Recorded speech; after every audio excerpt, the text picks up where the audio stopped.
Hi everyone, welcome to the Witching Week. Today is episode number 81. Today we are looking at the Mandela effect and glitches in the matrix. We are looking at the events of the past week and a very weird experience that my husband had when we were in bed one night. So grab a cup of tea, put some incense on, get comfortable and we'll explore the Witching Week. Hi everybody, welcome back. Thank you for being here, thank you for watching. I'm Wren, I'm known as the Cemetery Witch, and every Friday we get together for a cup of tea and for a bit of a chit chat. We look at the events of the last week, perhaps the events to come, depending on what's happening. We look at the wheel of the year and the seasons and the weather and things like that. So yeah, what a week. How are you all doing? What have you been up to? It's lovely to have you here. If this is your first time, then welcome. So, yeah, God, I didn't get much sleep last night, so my brain is a bit slow today. This is also my second recording. I only got a little bit done, but my nose started running horribly, which is a real pain. So this is actually the Witching Week Welcome Part 2. So before we get too much into things, let's have a look at what I'm burning, what my aroma is and what I'm drinking. So I'm on the Twining St Clements, always a favourite for me, and I'm on the Dane Al Oud today as well.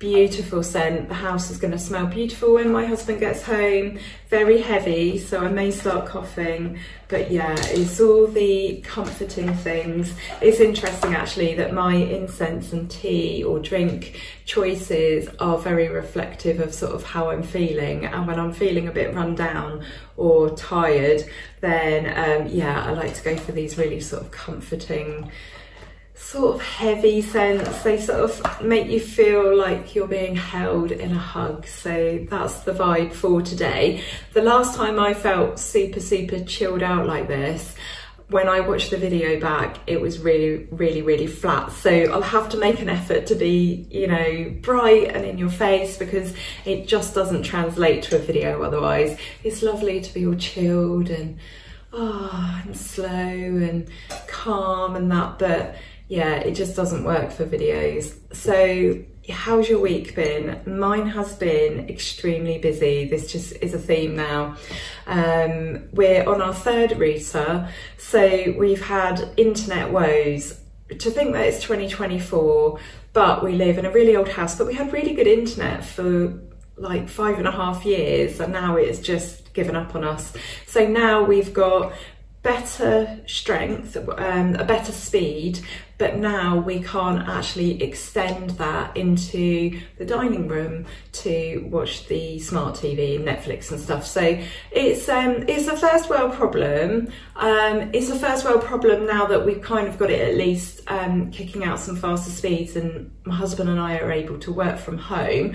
That is definitely the upside, but obviously, you know, when we have some downtime, sometimes we just want to watch a film on the TV. So massively frustrating. I don't know what we're going to do. It's taken up so much of my time and I'm sick of having to deal with it. I'm sick of talking about it, and I'm sick of it just taking over from me being able to do fun things. So yeah, what's your week been like? Has it been a bit like Mercury retrograde? It's just, this year has been Mercury retrograde for me. It's just been, it's been crazy. It's been crazy, and every January I'm like, this is it, this is going to be a really settled and easy year. Granted, some of the life admin going on in the background is entirely our choice, but still, I'm not sure things are supposed to be this challenging. Glastonbury Festival, so that was on last week when we had last week's episode of the Witching Week, but I didn't cover it because obviously it only just got going. So did you go? Did you watch it on the TV at all? I have to be honest, it's, in terms of most of the music, it's not really my cup of tea, but there were a few things that I would have liked to have seen, like High Lung, for example. There was one other whose name escapes me now. I'm not really into things like Coldplay and Katy Perry. I know she wasn't there, but you know, those kind of things, it's not really my cup of tea. but I am absolutely in awe of the size of it. I saw a video in the week, I'll see if I can find that footage, but it was an aerial view of the grounds, so absolutely everything, all the stages, all the camping fields, and I'm just absolutely in awe of the size. It is humongous. It's basically a town. And then when you put that together with the fact that it goes on for 5 whole days, and it's music, comedy, cabaret, theatre, art, it's not just music. 5 days for over, well, around about 210,000 people. That is quite a feat of logistics, engineering, just the planning. I mean, I would think it would take over a year to plan a single festival, so I wouldn't be surprised if there's like 2 teams planning, and one is, you know, like 2 years behind and they're planning, or they're sort of planning 2 years ahead the whole time, and these teams have to overlap because it takes a lot of time to plan events. So absolutely brilliant. It's been going for 53 years. It was a very different festival at the beginning. It was much more alternative. Obviously it was a lot smaller. People used to jump over the barriers, you know, you could just get in. I've never actually been, and now it's too big for me. I am quite intrigued, like maybe I would like to go for a day, have a day ticket, but I would so easily get lost, because I'm sure that when you're like boots on the ground, a lot of it looks the same. You know, you've got multiple camping fields, you've got so many stages. Yeah, I would definitely need a carer for that trip. I would definitely need someone with me, precisely because my memory's bad and it takes me long enough to learn a new town when we live there. I mean, for all the years that we lived in Suffolk, which was about 3.5, 4, I never quite got Ipswich down in my head in terms of going around the shopping centre. I really struggle with these kinds of things now.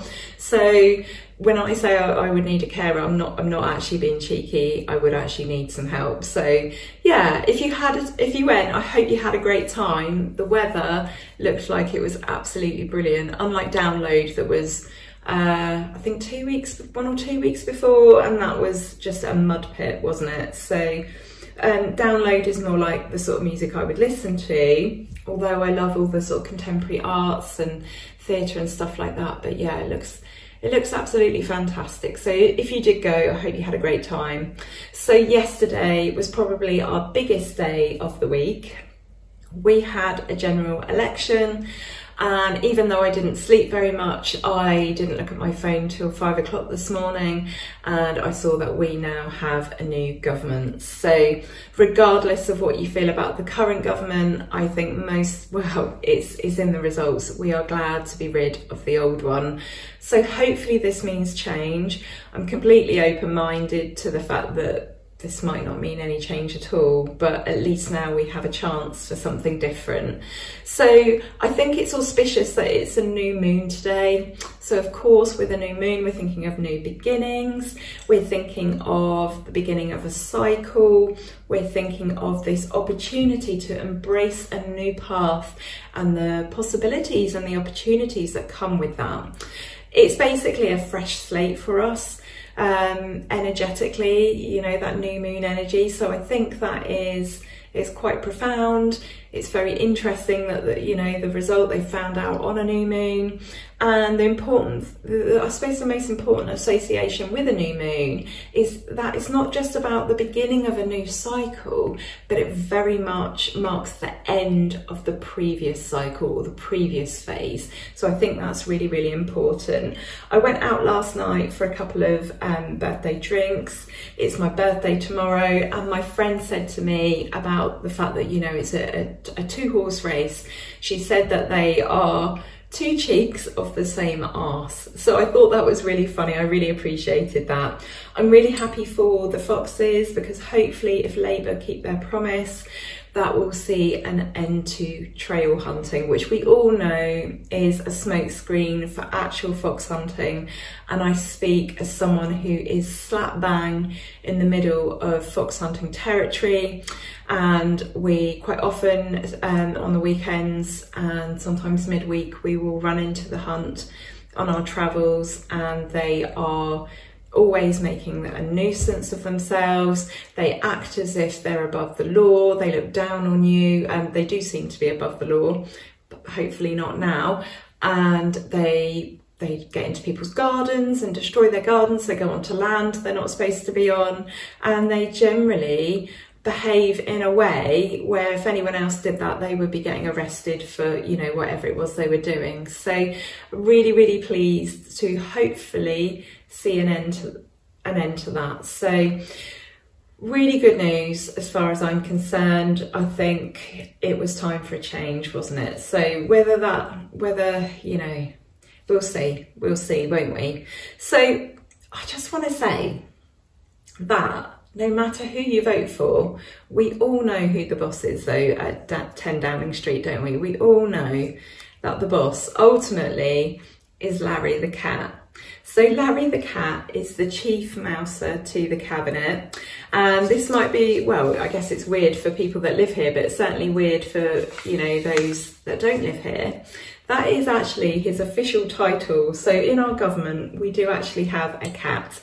We've had a resident cat in British government since the 16th century. So we think around about 1515 when Cardinal Thomas Wolsey had a cat. So he was the chief almoner to Henry VIII.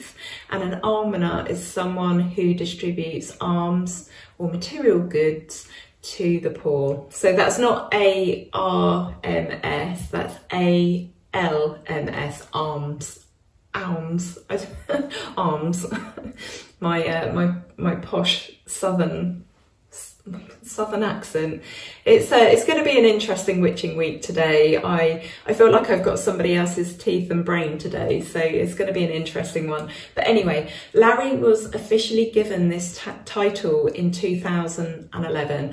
So he arrived when David Cameron was in power, and he has been at 10 Downing Street all the way through. So Keir Starmer will be his 6th Prime Minister. So Larry has basically outlived them all. He's the top dog, even though he's a cat. So yeah, they think the inaugural holder of this title, which only became official in 2011, was actually Cardinal Wolsey's cat. I don't know the name of that particular cat, but that 1515, that is a very, very long time ago. So yeah, what a long history, and well done Larry the cat. You will always get my vote. There's a whole Wikipedia page on Larry the cat. Go and take a look. It's absolutely bonkers. So we had, talking of bonkers, we had, or my husband had, a weird experience in the week. So he was awake in the night, and he heard me get up and get out of bed, and I went over to the fireplace, and he thought I was looking out the window. I was stock still at this point, and it's kind of like I was leaning on the fireplace and looking out the window, and he said that he watched me for about 5 minutes, and he thought it was a bit peculiar that I wasn't moving, but he figured that I was really trying to focus and I was really trying to see, and he knows I don't have very good eyesight, especially not in the dark. And I was stood there for ages, and then he started to get quite annoyed with me, and he said it was his annoyance that really struck a chord with him. Anyway, I didn't move, I didn't come back to bed, I was still stood by the fireplace, and he said to me, "What are you doing?" And I was actually in bed. So I was in bed next to him. He asked me, "What are you doing?" And it woke me up, but I managed to, I must have been in a light sleep, but I managed to answer the question, and I said, "I'm not doing anything." To which point I felt him jump, and as he jumped, his arm kind of came out and sort of hit me, and we didn't have any more words, we didn't have any more discussion. And the next morning he said, "I had the weird experience last night," and he said, "And before you start, don't tell me that you were in the bed, because I 100% saw you get up, get out of bed and go and stand by the fireplace."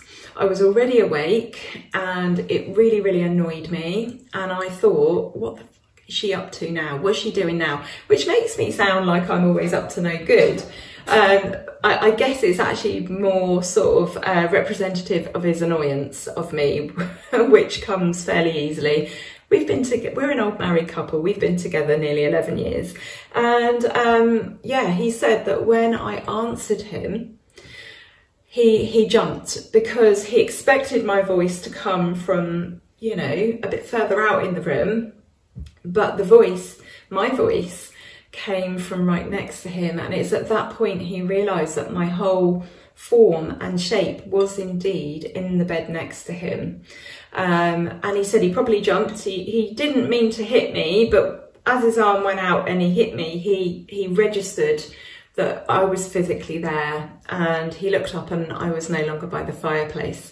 So what do you think this is? Someone said to me, like, you had an out-of-body experience, but I thought that was very much viewed from the first person. So like I would see myself, like my body on the bed, or I would see my own body over by the fireplace, but he saw me in a different place. Someone else has suggested that this could be a mimic. Now I had to look this up, and a mimic is like, apparently it's like an entity, or I don't know if you can use the word demon, but it's like an entity who mimics something or someone, and quite often they want you to sort of like follow them or go with them. I'm not sure how I feel about those kind of concepts, whether I'm fully on board with those, but it's interesting, isn't it? It's interesting to talk about it. So he absolutely swears 100% that he saw the whole process. He felt, saw and heard me get up and out of the bed. He heard me walking across the wooden floor with my bare feet over to the fireplace, and he saw me in a position, and then he saw me just be stock still, not moving, not like a statue. And that is how that experience continued until he then asked me a question and I answered. For me, it's weird for me because I was fast asleep. He actually woke me up. I was finally in a deep sleep, and it's a bit weird to think that there was me stood by the fireplace, which is actually quite close to the bed.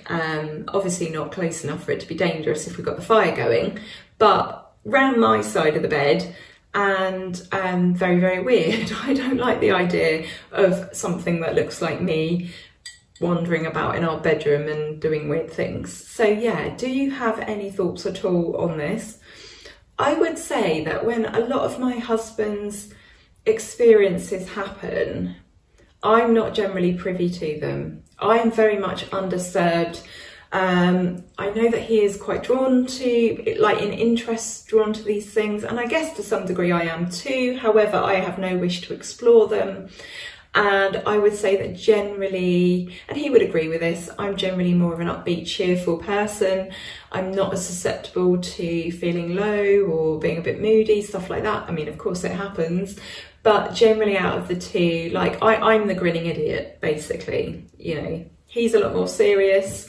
I'm the happy-go-lucky, silly one out of the two of us, but this stuff never happens to me generally. I seem to be quite well sheltered from this. I'm also closed off to it as well. I do not want it unless I choose to invite it in. So yeah, what do you think? What went on in our bedroom in the week? I would love to know what your theories are, what your opinions are. So talking of weird, the weather. It's not summer. It's not summer. As my friend Peggy has said in the week, it has been very much reminiscent of September. It's been cold, it's been damp, we've had very cold nights, it's been windy, I've been in 3 layers, I've been getting really cold working here in the kitchen. It's making me wonder what the Burr months are going to be like. You know, what's even what's August going to be like, but what's September going to be like? What's October going to be like if it feels like September now? It has felt like a permanent winter, I'm not going to lie. We have obviously had a couple of nice days. I've mentioned them on the Witching Week, But when you consider that generally our house is fairly temperate in May, we can finally relax, we can finally just wear like one layer and be comfortable. I would say since May, we've had maybe 3 nice days where I've been warm. The rest of the time I have been dressed for the winter. And I know that's the inside temperature and it's colder in here than outside, but outside hasn't been all that warm either. Maybe you've been in a part of the UK where you've had much more luck than the East Midlands, but judging by what people are saying online, it's been the same for all of us in the UK. Meanwhile, elsewhere in the world, I know that you've had fabulous weather. You've had really nice weather in Australia, and in the US, you've had lovely summery weather. Obviously, state dependent, you know, it does make a massive difference where you are, but on the whole, you're not in England. You haven't got this weather. It's awful. It's just so uninspiring, and it's just making us all so tired because we need our hit of vitamin D now. We rely on that. As it is, most people in the Northern Hemisphere are deficient in vitamin D. And I think for most of us, we get as much sun as we can in the summer months. So, well, from about March, April time, but we've got this cloudy weather that's sort of we have in February, you know, when it's just grey. So yeah, it's no good. But one thing that has been cheering me up is, sorry, my chair squeaks. Listen, can you imagine how still I'm having to sit not to do that? But anyway, what has been cheering me up is these lovely sunflowers that my mum bought me. Thank you, Mum. So it is my birthday tomorrow. I don't normally mention it. It's not the sort of thing I normally mention on social media, but after the year I've had, where I've had quite a few close calls, especially on Samhain night, I am making the most of every opportunity and celebrating life and celebrating myself. I don't think there's anything wrong with that. I'm doing that as much as I can now. So a massive thank you to those of you who've sent cards and flowers and letters and things like that. It's been a bit of a tough week because my godmother, who passed over in November, she would have been 70 this week. And also just with all the life stuff going on, we had our septic tank surveyed yesterday, and yeah, it's just been constant people in and out, constant mucking about with the router and trying to get our internet to work. And then we've had some anniversaries, so it would have been my godmother's birthday. We also had the anniversary of my father-in-law's death as well. So it's been a emotionally heavy week as well as a really physically busy week. So thank you so much to those of you who've dropped me a line, sent me flowers, sent me a present.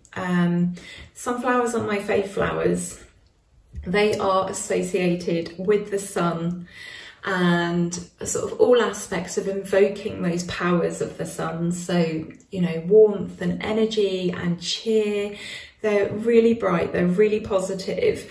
They're just so happy. They also represent loyalty and adoration, and also spiritual enlightenment and spiritual awareness and sort of personal growth. When you think about the sort of poetry of them growing up, you know, very tall towards the sky, that's how you can remember the magical correspondences for those. And they are often used in spells to protect against dark things, to protect against, you know, those shadows and those energies and those negative things, because they're just so bright and joyful. And their seeds are really good for you as well. They contain B6, which is really good for memory and concentration. So yeah, they're really, really beautiful, really evocative. And thank you to my mum so much for those. She also gave me a book, actually. Let me show you. I haven't drunk any of my tea yet. Hang on. I'm losing my voice a little bit because I went out last night and I chatted for about 3 hours. I'm really tired and I'm struggling talking. My mum got me this. It's called Weyward by Amelia Hart, and it's described as being 3 women, 5 centuries in one spellbinding story. And it says on the front, men invented the word witch, we call ourselves Weyward. So really, really looking forward to this. I shared it on Patreon. One of my ladies bought it. I think she bought it as an audiobook. She said, excuse me, this is the only problem when I drink during this session, is that I then get, excuse me, I get wind. I'm an old lady. I'm allowed to burp and fart and generally embarrass myself. Once you get to, well, I'm going to be 43 tomorrow. Once you get to your mid-40s, you're allowed. It's brilliant. Anyway, Weyward, one of my ladies, hi Nikki, bought it, and I asked her what it was like, and she said she's really invested in the characters now. So that's a really, really good sign.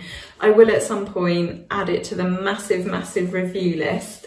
I'm really struggling for time to read. I am utilising every spare second of my personal day. I try and take a bit of time off at the weekends, obviously to spend with family, and I am limited because I have to get a reasonably early night, partly because we're up so early, but also just for resting. So I am finding myself pushed for time, but I will try and review it. And the thing I love about this book is, I don't know if you're going to be able to see, but there's these birds on the pages. So when you flick through it, the birds fly. I really, really love that. Isn't that great?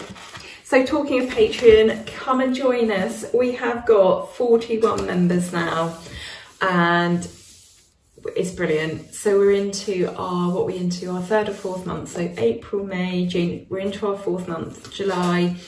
We have got a fairy month this month, well, fairy and lunasa, because we work a month ahead. So if you would like exclusive and longer posts on a platform where you are shown absolutely everything, then Patreon is for you. With things like Facebook and Instagram, it only shows you a tiny, tiny proportion of posts, and a lot of it is just like potluck, and if you don't log on for a while, you miss things. But the good thing about Patreon is it's just that I put the posts on and they're there for you. You will always be notified that they're there. And also they're all organised into folders, so it makes learning really, really easy. You know, for example, I've got a recipes folder, so all the recipes go in the folder, and then I can tag the posts as well. So for example, if it is a Yule recipe, so say it's some special cookies for Yule and Christmas, I can tag those words in it as well. So if you want to just have a look at the Yule tag or Christmas tag, then you can find all the posts related to those subjects. So very, very clever system. You get early access to videos, you get exclusive content that you won't see anywhere else. I'm also going to put some of the infographics that I've made that I know people find very, very helpful. I am going to put them into Patreon as well, just so that you have them, because some people have come to Patreon via YouTube and so they've not seen them anyway. So lots of fabulous benefits that you're not going to get anywhere else. I also offer private mentoring to people in my top tier. I offer so many things. There's so many opportunities. We have one witchcraft lesson every single month as well. I nearly said week. One witchcraft lesson every single month and a handout to go with that. So if you are a beginner witch, this is absolutely perfect for you. And we have a fabulous, and I mean fabulous, community on there. It's so welcoming, so friendly, so encouraging, so polite and warm to each other. There is a genuine sense of friendship and family over in my community, and that's what I really wanted to build, a really safe, nurturing space where people respect each other and we can all just learn together. We're at different abilities. It is geared towards beginner and intermediate perhaps, but I'm finding that everyone of all abilities is really, really enjoying it. So if you join up to the top tier, our coven, the Cemetery Witches, they are the namesakes of the Patreon, and obviously the name comes from my business. If you sign up to the Cemetery Witches tier 3 by the 12th of July, then you'll be getting one of these special pouches of Himalayan incense salts being sent out to you in the second part of July. So well worth it this month. And we're all ready to welcome you. The tiers are £5, £10 and £15 per month, and in dollars I think that's like 7, 12 and 20 or somewhere around that. It is a fantastic platform and we have such a great time there, so you'd be very, very welcome. If you've been watching my videos for a while and you enjoy what I put out here and the sort of topics we talk about, then there's all that to come. There's already like, I think 80 posts on there. By the time we finish July, there's going to be nearer 100. The posts are stacking up really, really quickly. So it is a great resource. And the best thing is, if you join now, you will have everything there that I've already put on. So it's a really, really fantastic deal. What's next? Yeah, I stumbled across a Facebook group. So when you're on Facebook, I know it's considered the old person's social media site, but I'm still on it. When you're on Facebook, there are lots of suggested pages now, which I don't really like that much on Instagram because of the layout, but on Facebook it's quite good. And this page is called the Mandela Effect and Glitches in the Matrix. And I read a really fabulous story in there by a lady who posted a picture of her holding a piece from a game. Now, when she was about 9 or 10 years old, her and her family, her mum and dad, they played games religiously. They play a game like once or twice a week, and her favourite game was a game called Sorry. Now, I've never heard of this. I'm assuming it might be American. We are quite big on board games in our family too, but I've personally never heard of this one. Anyway, all the games were very, very carefully put back in their boxes. Being sort of 10 years old, you're an older child, and that was very much encouraged by her parents. They always put away the games nicely. And then one week, the blue piece, the blue pawn from the game, and I did pinch the picture from over there, I'm ever so sorry, but I just wanted to tell you this story and to perhaps send some traffic that way to that page. There was one piece which was her piece, and that was a blue piece, and it was missing. And she was really, really distraught. And her family searched high and low. They looked everywhere for it. And it was a complete mystery because they'd knowingly put all the pieces away in the box. And then the following week, it couldn't be found. So a blue cap from a bottle or something was placed in the box, and it remains there to this day in the box, which lives with her dad, who lives in another building now. So this lady lives in this house, and over the years it's been renovated. The floors have been pulled up at some point. At some point, every single room has been missing floors, or the skirting board, or just some part of it, and it's been redecorated. She's also thoroughly cleaned it, and it's basically a different house to the one that she lived in with her whole family all those years ago. And then the other day, or last week, whenever it was, her cat was playing with the blue piece that was missing from the game. So she says, like, she can't remember exactly, but about 16 to 18 years later, her cat is batting this piece of plastic from this board game around her house. And she's absolutely blown away. And she's had to convince her dad that she hasn't gone and bought another board game to replace that piece. She's had to convince him, like, no, I'm serious, this is a complete mystery. The cat has somewhere, and we know cats are special, especially Larry the cat, but yeah, she's had to convince him. And rather interestingly, someone has said, actually, the new Sorry doesn't have translucent or sort of clear coloured plastic. Now those pawns, those pieces in the game are solid colour. You can't see through them. They're a block colour, which I think just sort of tells you everything that you need to know. So very, very interesting. That is an example of a glitch in the matrix, as it were, rather than the Mandela effect. So the Mandela effect is when a large group of people, they collectively believe something that is wrong. So they sort of misremember something. So an example of that and why it's called the Mandela effect is that lots of people still believe and remember Nelson, I nearly said Nigel, Nelson Mandela dying in the 1980s after his imprisonment. Now, the weird thing about this is, I'm sure I remember that happening too, except he didn't die until 2013. And I remember that too, weirdly. So I've got like this double memory of Nelson Mandela. I've got him dying in the 1980s, which it must be the late 1980s because I was born in 81. But I definitely remember him sort of like being declared as dead before he was dead. And then I remember him being alive. And then I remember him dying. So very, very weird. Apparently as well, lots of people believe that from the Wizard of Oz, there is the line, Toto, I don't think we're in Kansas now. And apparently that's not actually in the film.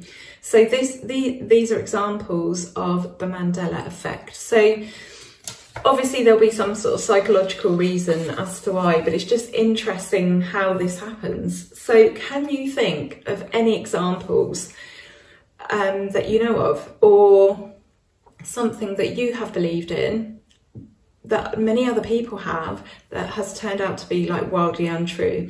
Or maybe you've got a story about a glitch in the Matrix. I think probably the only one that I can think of is that probably twice in my life, I would definitely say, maybe even a little bit more, I have had the experience of walking past someone, like in a shopping centre, and I noticed other people had put this example down as well a few times.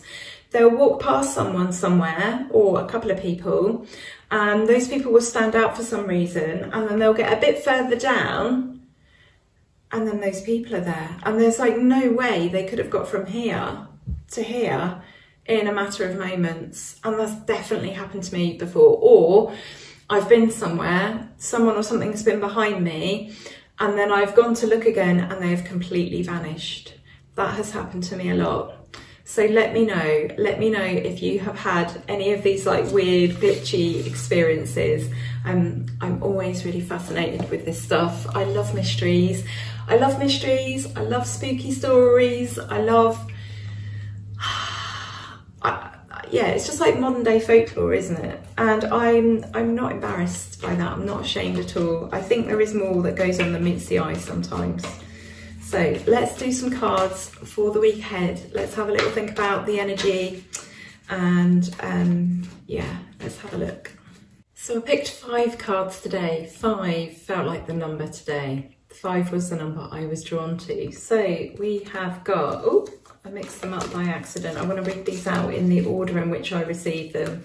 So we have got the 5 of Cups, we have got the Moon, we have got the Knight of Wands, we have got the Star, and we have got the Sun. So we've got 1, 2, 3 major arcana and 2 minor arcana.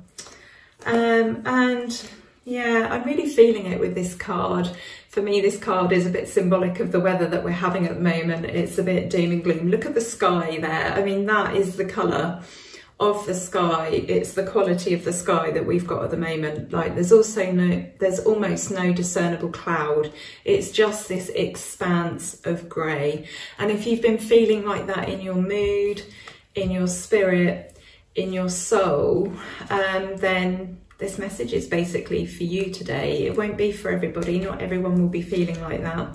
I want to bring attention first to the cups that are at the feet of the person in this card, who is entirely shrouded by a black cloak, by the way, which is just sort of further demonstrating the mood and the feeling and the energy of this card. And the cups at the bottom, he's got 3 that have fallen over, and yes, there is some sort of spilled liquid here, spilled milk, if you like.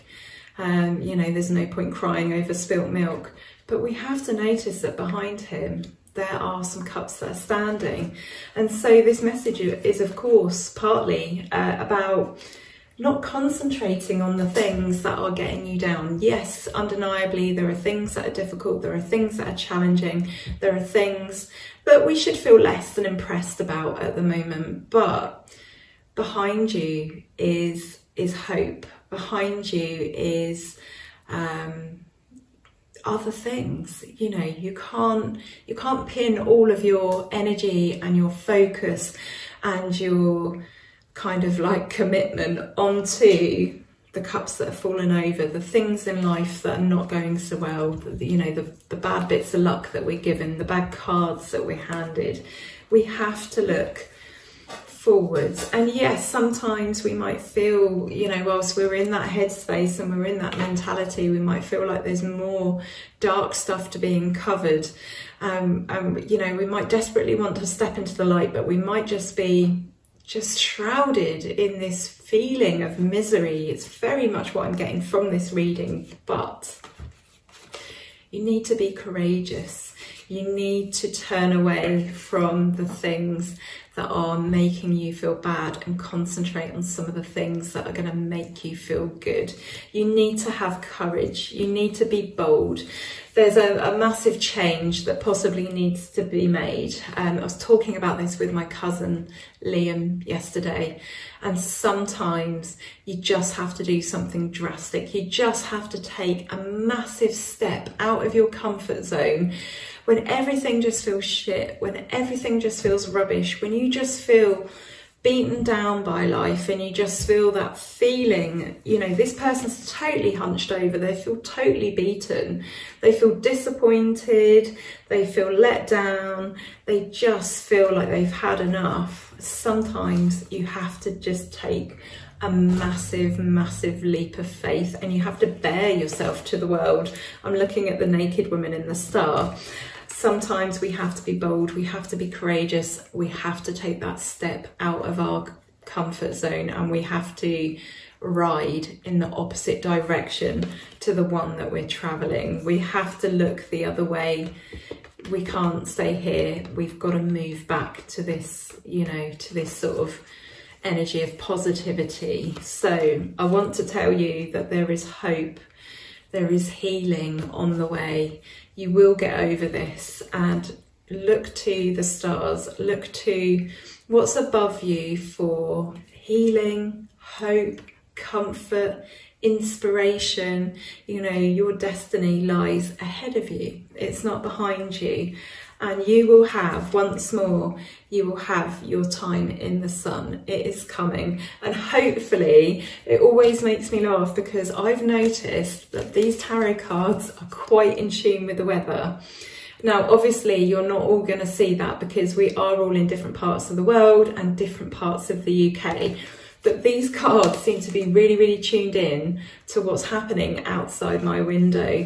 And I'm telling you that the sun is coming. So hopefully this is literal as well as metaphorical and metaphysical. So the sun is coming. So, you know, don't fear. Happy times are on the way. And I always try and have a positive spin. I think the tarot cards are very positive, even within, you know, their worst messages, and even within the cards that are considered really quite sad, there is always a message of hope there. Yes, you know, you might be feeling down, despondent, disappointed, frustrated, maybe even a little angry. And yes, there is some major trauma going on here. There's some major upset and things that are disrupting you and your, you know, your happiness and your sanity and your day-to-day life. But there's always something positive, you know, there's always something positive to look forward to. So don't worry about the shadows that are cast over you at the moment. Don't worry about the things that might be hidden, that you might feel are bad and there's like more to come. It's very easy when we get depressed down to just feel that doom and to feel like there's just going to be more and more and more that comes our way. And sometimes there is, but we always move out of that. There's always, you know, I'm surprised we haven't got the Wheel of Fortune out in these cards. You know, what goes up must come down and vice versa. So be bold, be courageous, take a step out of your comfort zone. If there is an opportunity or a chance or something that you can grab onto like that can possibly turn things around, then grab it. But just know that, you know, your destiny is your destiny, and that, you know, there's always balance in everything. Again, what goes up must come down, and vice versa. And just look out for those signs, look out for those omens, look out for the things that are going to give you a little bit of guidance. But just know in the meantime, while you're doing that, that you are moving back towards joy and optimism and hope and fun and sunny times. So I think that is a really, really lovely reading for the week. I'm really buoyed up by that, and I really, really hope that we're going to go from this to this with our bloody weather. Sorry to swear. I've been a bit of a sweary Mary this time around, which is unlike me. But hey, it's Friday. So I'm wishing you all a fabulous week ahead. I hope the energy clears up. I hope the weather clears up, and I hope you have a really nice weekend. And I'll be back next Friday with another episode of the Witching Week. I'm gonna go rest my voice now because it's getting a bit shaky. And yeah, wishing you lots of love and blessings. Take care. Bye.